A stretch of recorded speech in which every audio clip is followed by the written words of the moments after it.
राजयाची कांता काय भीक मागे,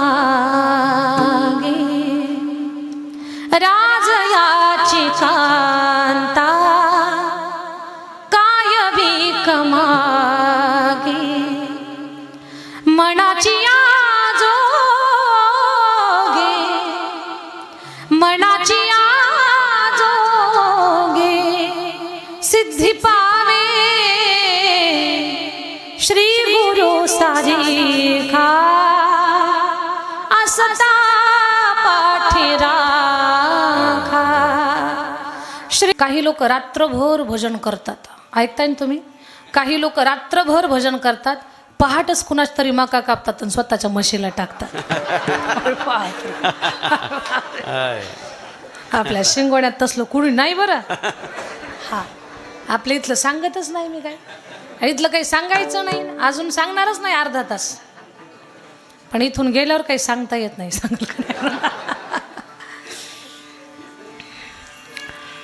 कुठल्या संतांना हातातलं काम टाकून नाही, काम करत करत भगवंताचं भजन केलं. बरं, ते संताचं काम काय होतं? पिढीजात आलेला उद्योग. चर्म रंगू लागे रोहिदासा संगे, कबीराचे मागे शेले विणी, उंच नीच काही नेणे भगवंता, तिष्ठे भाव भक्ती देखोनिया, तिष्ठे भाव भक्ती देखोनिया. चप्पल बनवण्याचं काम करतात. विश्वनाथाच्या दर्शनाला वेळ नाही, गंगा स्नानाला वेळ नाही, पण एवढी ख्याती वाढली, एवढा त्यांचं कीर्ती पसरली की लोक त्यांच्या भेटीला. पण त्याच काशीमध्ये राजा, त्या राजाच्या घरी देव पूजन करण्यासाठी एक विद्वान ब्राह्मण आहेत. आणि ते विद्वान ब्राह्मण देवता रोज त्यांचं रोहिदासांना पाहून जायचे. एक दिवस म्हटले, रोहिदासजी,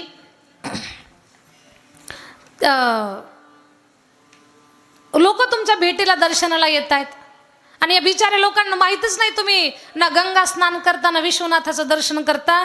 अहो, काय फसवता लोकांना. आज तरी चला गंगा स्नानाला, आज खूप मोठा पर्व काढे. रोहिदासजी म्हटले, पंडितजी आज तर मला वेळच नाही हो यायला. एक काम करा, तुम्ही माझ्या वतीनं एक काम करा, ही 2 फुलं गंगेला द्या.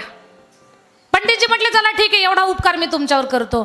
2 फुलं घेतली. पंडितजी आले, गंगेचं स्नान केलं, हर हर गंगे हर हर गंगे, आणि ती 2 फुलं बाहेर पडताना गंगेत फेकली. हे गंगाबाई, तुझ्या लाडक्या रोहिदासानं तुला 2 फुलं दिली बघा. रोहिदासाचं नाव घेऊन फुलं फेकली तर गंगा बोलली, पंडितजी, रोहिदासानं मला 2 फुलं दिली, मला रोहिदासाला सोन्याचं कडं द्यायचंय. पंडितजी पाण्यात उभे, दर्र घाम फुटला त्यांना पाण्यात.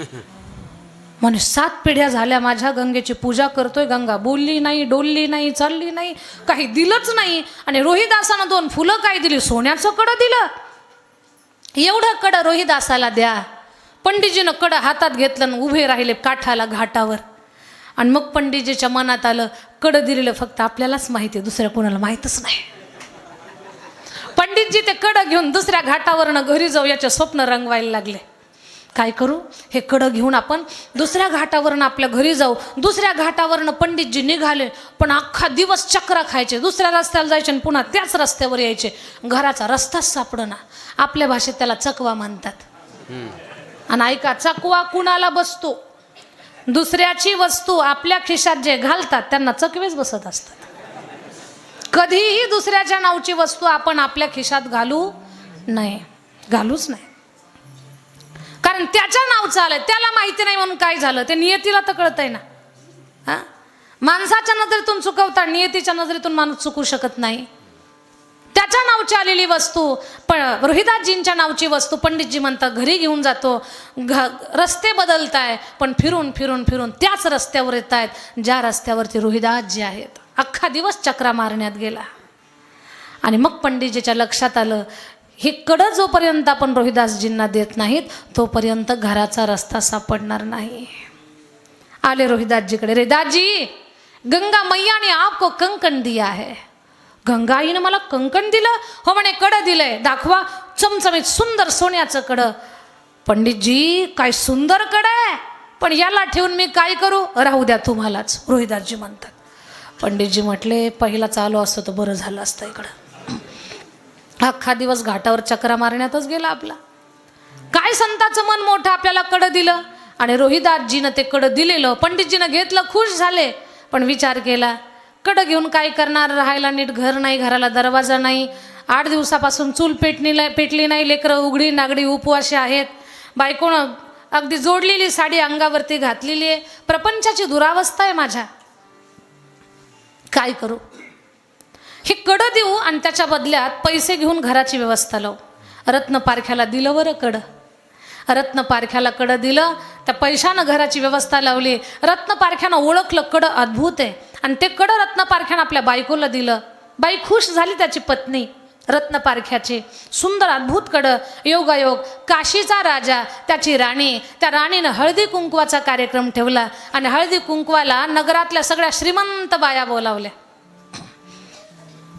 कारण एकट्या राजाची सत्ता होती, मतदानाचा काही प्रश्नच नव्हता, प्रत्येकाच्या बाईला बोलवायचं म्हटलं तसं काही नव्हतंच. म्हणून प्रमुख स्त्रियांना बोलावलं. सगळ्या स्त्रिया आल्या, शृंगार करून, सोन्याचे अलंकार घालून. रत्नपारख्याची बायको पण आली होती आणि राणी सगळ्यांना औक्षण करत होती. पण औक्षण करताना राणीला रत्नपारख्याच्या बायकोच्या हातातलं ते सोन्याचं कडं दिसलं. राणीचं मनच लागना कशातच, सारखं त्या कड्याकडे नजर चालली, पण मागता येईना. राजयाची कांता काय भीक मागे, राजयाची कांता काय भीक मागे, मनाची आजोगे, मनाची आजोगे, सिद्धी पावे श्री गुरु सारिखा, असता पाठी राखा, श्री गुरु सारिखा, असता पाठी राखा, पाठी राखा. राजाची राणी मागू शकत नाही.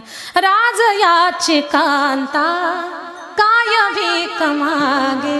राणी फक्त पाहते, मागता येईना. रत्नपारख्याच्या बायकोनं ओळखलं, राणीला कडं आवडले पण मागता येईना. रत्नपारख्याच्या बायकोनं कडं काढलं. राणी साहेब, आमच्या गरीबाकडून एवढी भेट घ्या. काय खुश झाली राणी. म्हणे, बाई मागता येत नव्हतं ना, तुम्ही माझ्या मनातलं ओळखलं. आजपासून तुमच्या व्यापाराला टॅक्स नाही. म्हणे, खूप मेहरबानी झाली.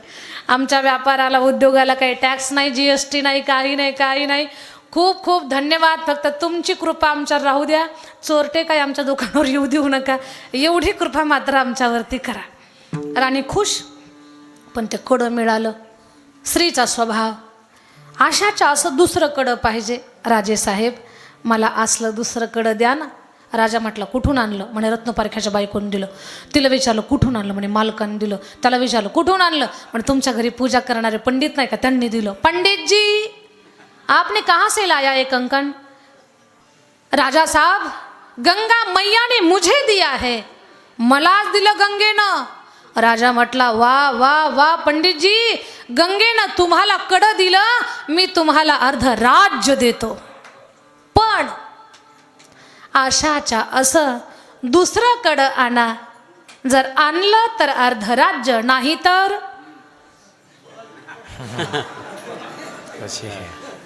अंतकाळी जाचा.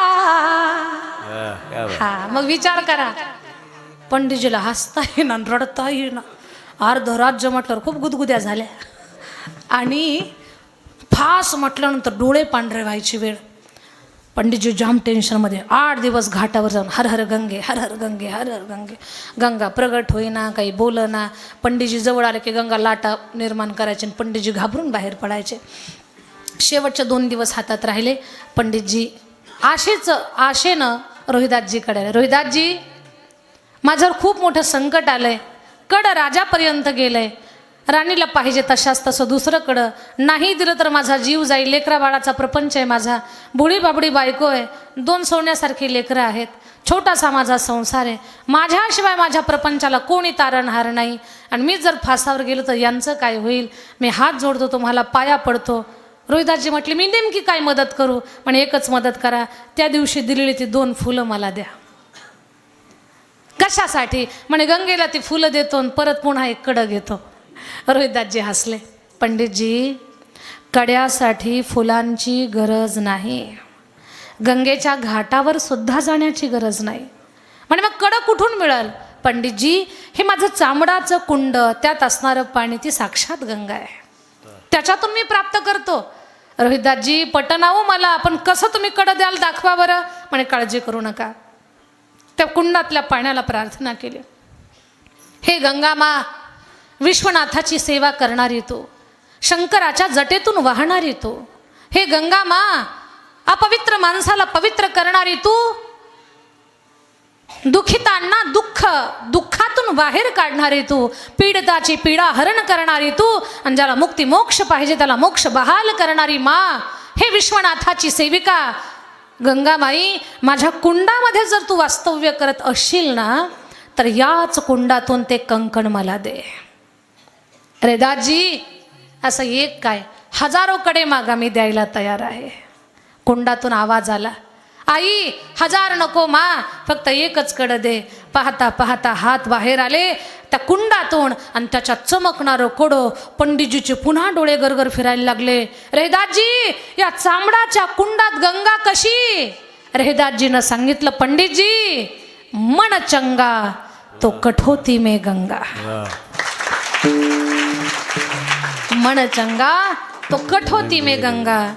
जैसी गंगा वाहे तैसे जाचे मन. भगवंत जान तया जवळी. भगवंत जान तया जवळी. जैसी गंगा वाहे तैसे जाचे मन. जैसी गंगा वाहे तैसे जाचे मन. भगवंत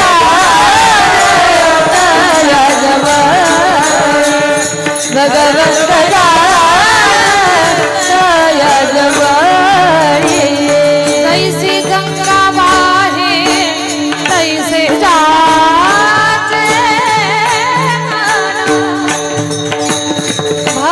भगवंत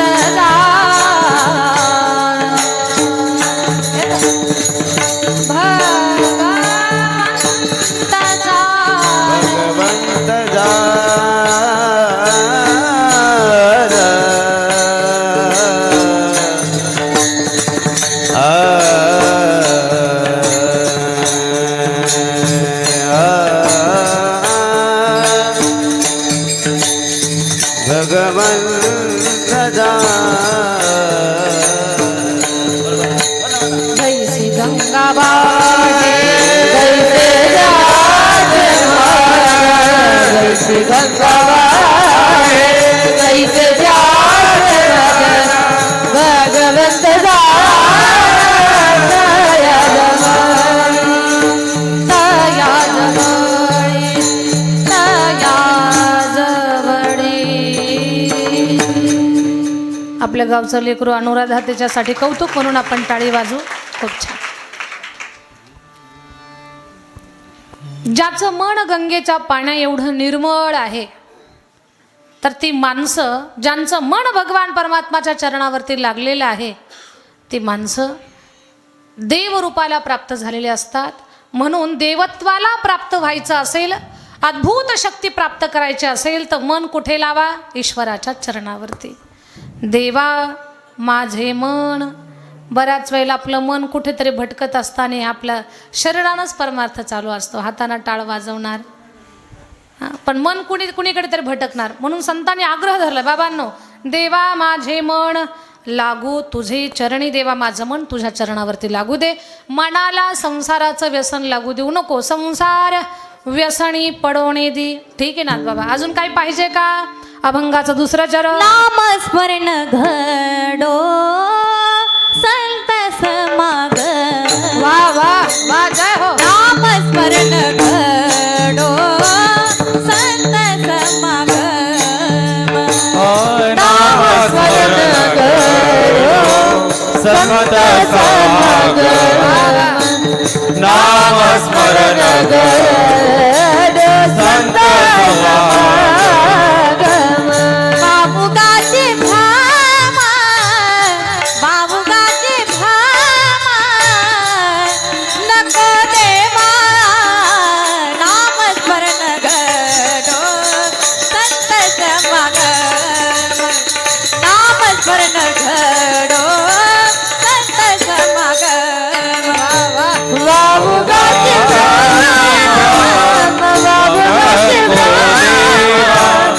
बाबुगाची भ्रमर नको देवा, नामस्मरण घडो संत समागम, नामस्मरण घडो संत समागम, नामस्मरण घडो संत समागम, बाबुगाची भ्रम, बाबुगाची भ्रम नको देवा,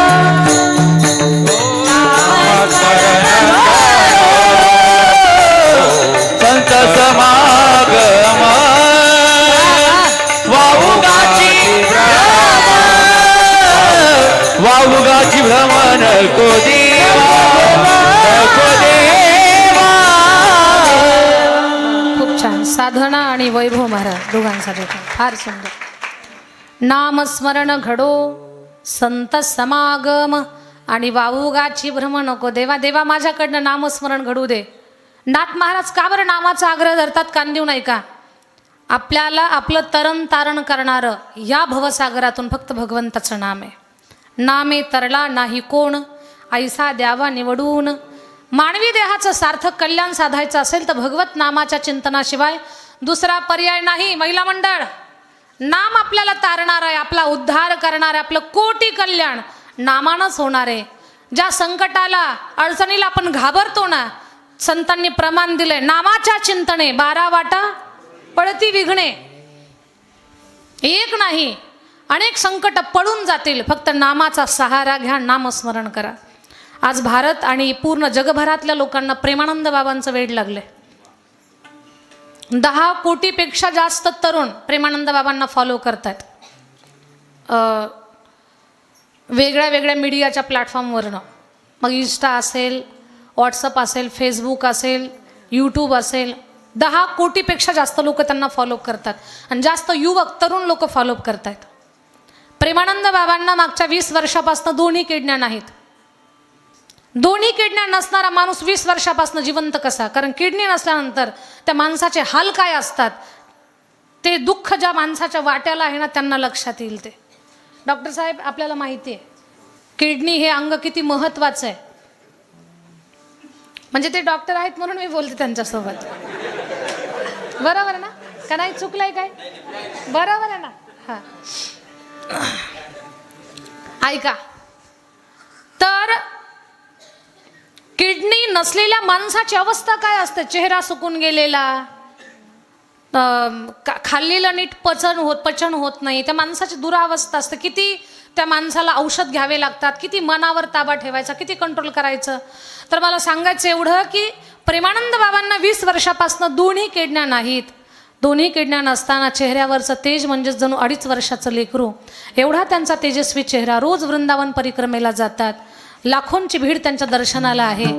कोणीतरी विचारलं बाबांना, बाबा 20 वर्षापासून तुम्हाला दोन्ही किडण्या नाही, तो तुम्ही जिवंत कसे? प्रेमानंद बाबांनी सांगितलं, माझी एक किडनी राधा आहे आणि दुसरी किडनी कृष्ण आहे. प्रेमानंद बाबांच्या शिष्य परिवारामध्ये सगळे वेल एज्युकेटेड आहेत.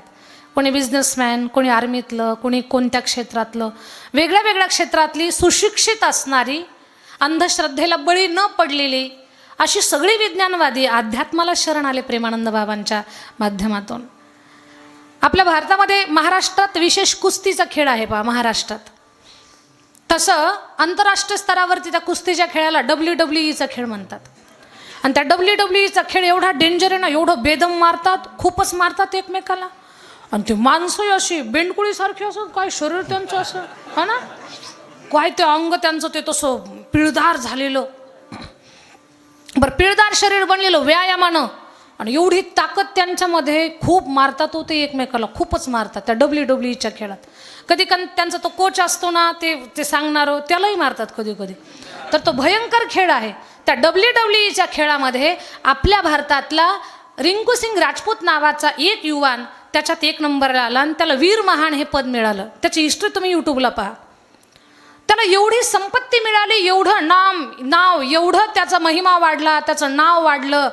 सगळ्यात कोणत्याही देशातला राष्ट्राध्यक्षाला एका मिनिटात फोनवरती तो बोलल काय, एवढी त्याची स्वतःची इमेज तयार झाली, त्याची प्रतिष्ठा तयार झाली.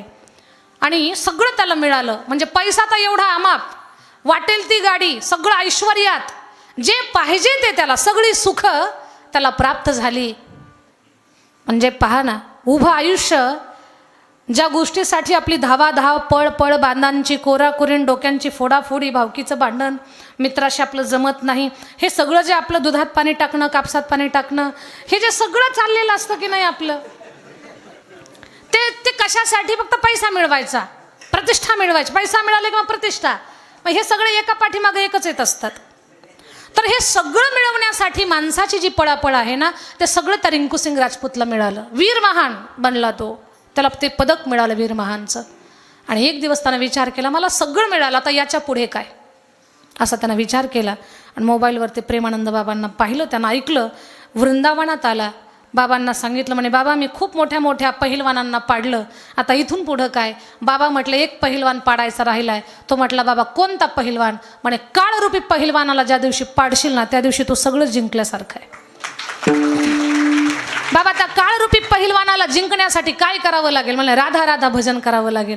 म्हणे बाबा मी अमेरिकेत राहतो, मी भजन भारतात करू का अमेरिकेत करू? बाबा म्हटले, देव सगळीकडे, तुला वाटेल तिथं भजन कर, पण ताकदीनं कर. म्हणे बाबा भजन फक्त भारतातच ताकदीनं होईल. बाबा म्हटले कशामुळं? म्हणे हब हप भारतातच आहेत, अमेरिकेत नाहीत, तिकडे हब हप. भजन कसं होईल?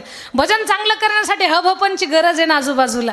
म्हणे मग भारतात कर. म्हणे बाबा वृंदावनात येऊ का? म्हणे ये. बाबा तुमच्या सेवेत मला शिष्य म्हणून स्वीकाराल का? बाबा म्हटले, तुला माझा शिष्य व्हायचा असेल तर आजपर्यंत मिळवलेली सगळी संपत्ती, तुला मिळालेलं नाव, तुला मिळालं सगळं धन, सगळं ऐश्वर सोडून द्यावं लागेल. वृंदावनाची माती अंगाला लावावी लागेल, माळा गळ्यात परिधान कराव्या लागतील, जसं वस्त्र मी परिधान करतो ते तुला परिधान करावं लागेल. 4 घरची भिक्षा मागून तुला उपजीविका भागवावी लागेल. राधा राधा नामाचं भजन करावं लागेल. हे जमत असले तर तुला शिष्य म्हणून स्वीकारतो. एका मिनिटात सगळ्या वैभवाचा त्याग केला.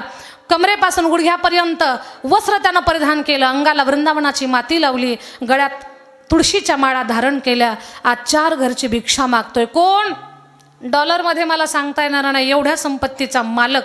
वाटेल त्या फिरायला गाड्या ज्याच्याकडे, तो आता पायदल चालतोय, वृंदावनात बाबांच्या सेवेमध्ये आहे. रिंकू सिंग राजपूतची कथा, त्याची स्टोरी ही मनगडन गोष्ट नाही.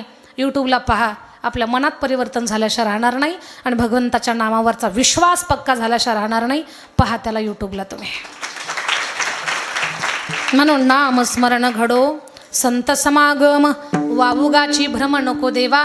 पायी तीर्थयात्रा मुखी राम नाम, हाची माझा नेम सिद्धी नाही, अनेक मागणे नाही नाही देवा.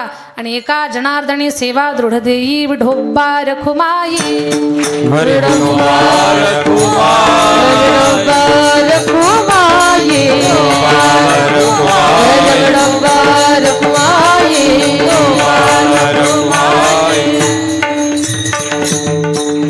माझ्या अल्पमतेने अभंगाचा विस्तार करण्याचा प्रयत्न केला. सगळ्या गुणवानांसाठी, संतोष गुरुजींपासून, वैभवजीपासून, ही सगळी माझी गुणवान मंडळी आणि या सगळ्या छोट्याशा बालिका खूप गुणवान सुंदर सगळ्यांनी गायलंय. साऊंडवाले दादा सगळ्यांसाठी एकदा कौतुकाची टाळी. सगळ्यांचे खूप धन्यवाद.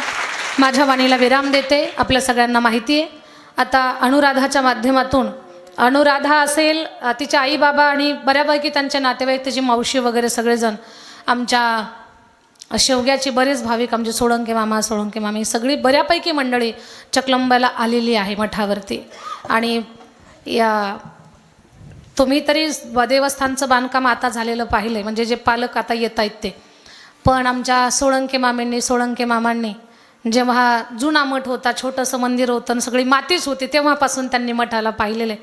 कारण त्यांची माझे जवळजवळ 10 वर्ष झाले, तेव्हापासून माझी ओळख आहे शेवगाकरांची आणि माझी. काहीच नव्हतं तिथे. लोकांच्या मदतीतून, कथाकीर्तनाच्या माध्यमातून देवस्थान उभं केलं आहे. कुठली राजकीय शासकीय मदत नाही. बऱ्याच लोकांना प्रश्न पडतो, दीदीला एवढं पाकिट काय करायचं आहे, असा प्रश्न पडतो बऱ्याच लोकांना. पैसा तरी काय करतात, पैशाचं काय करायचं यांना.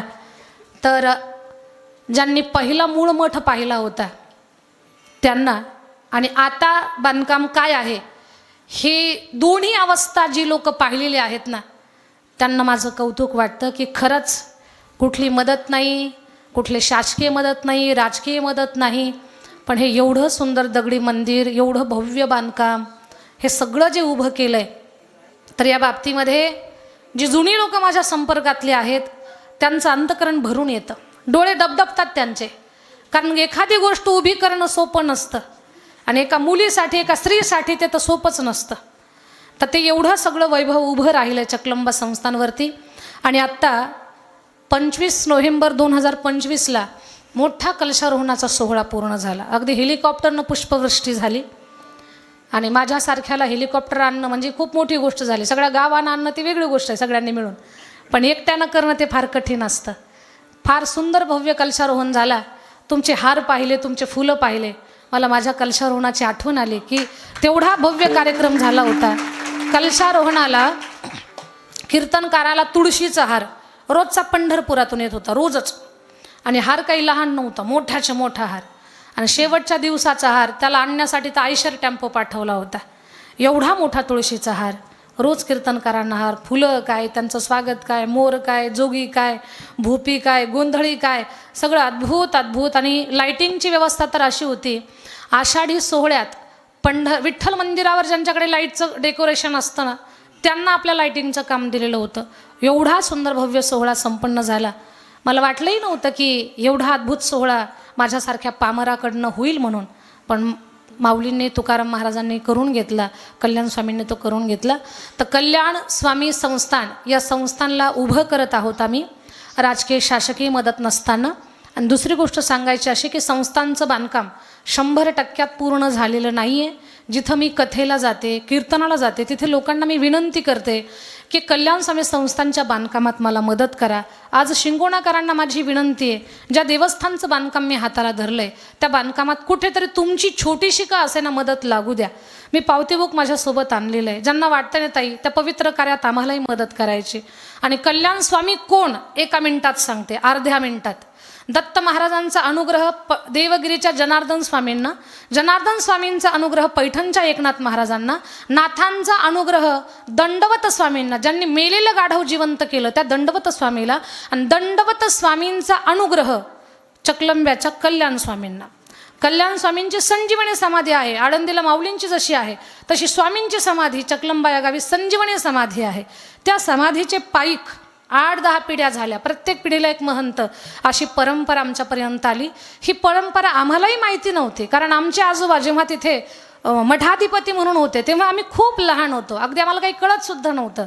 आणि आम्ही लहान असताना ते शिव झालेले, आमच्या भाऊंना तिथे उत्तराधिकारी म्हणून नेमलेलं. तर काळाच्या ओघात काय म्हणतात ना की स्वामींचीच इच्छा झाली की आपली परंपरा काय आहे तुम्हाला माहिती असावी, आणि एका सत्पुरुषाच्या मुखातून ती परंपरा आमच्यापर्यंत प्राप्त झाली. तर असा कल्याण स्वामी संस्थांचा इतिहास आहे. म्हणून स्वामींची सेवा म्हणजे मूळतः नाथांची, दत्तप्रभूंची सेवा आहे. म्हणून सगळ्या सिंगोनाकरांना माझी विनंती आहे, कल्याण स्वामी संस्थांवरती कधीतरी या, भेट द्या, दर्शन घ्या महाराजांचं. आणि दुसरी गोष्ट, स्वामींच्या मठाला कुठेतरी आपलासुद्धा हातभार लागावा, या पवित्र भावनेनं सहकार्य करावं, ही सगळ्यांना विनंती. दात्याचं नाव कीर्तन झाल्यानंतर माईकमध्ये पुकारण्याचा प्रयत्न करू. या सगळ्या गोष्टींची नोंद घ्या. माझ्या वाणीला मी विराम देते. नियोजित वेळेपेक्षा 20 मिनटं मी तुमची जास्त घेतले. 20 मिनटं काय म्हणजे साधी वेळ नाही आहे. 20 मिनटं तुमची जास्त घेतले. माफी असावी. वयस्कर माणसं आहेत, कोणाला पाठीचा त्रास असतो, कोणाला गुडघ्याचा त्रास असतो, कोणाला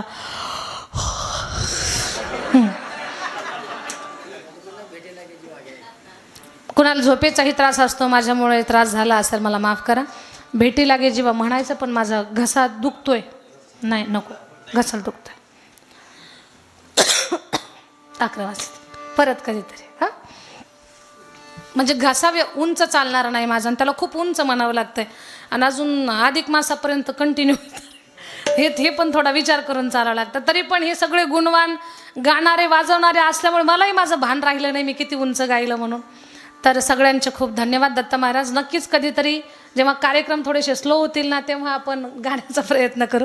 माझ्या वाणीला मी विराम देते. सगळ्यांचे मनापासून धन्यवाद. ज्ञानेश्वर माऊली, ज्ञानराज माऊली, माऊली ज्ञानेश्वर माऊली, ज्ञानराज माऊली तुकाराम. ज्ञानेश्वर माऊली, ज्ञानराज माऊली तुकाराम. विठ्ठल जय जय विठ्ठल, विठ्ठल जय जय विठ्ठल.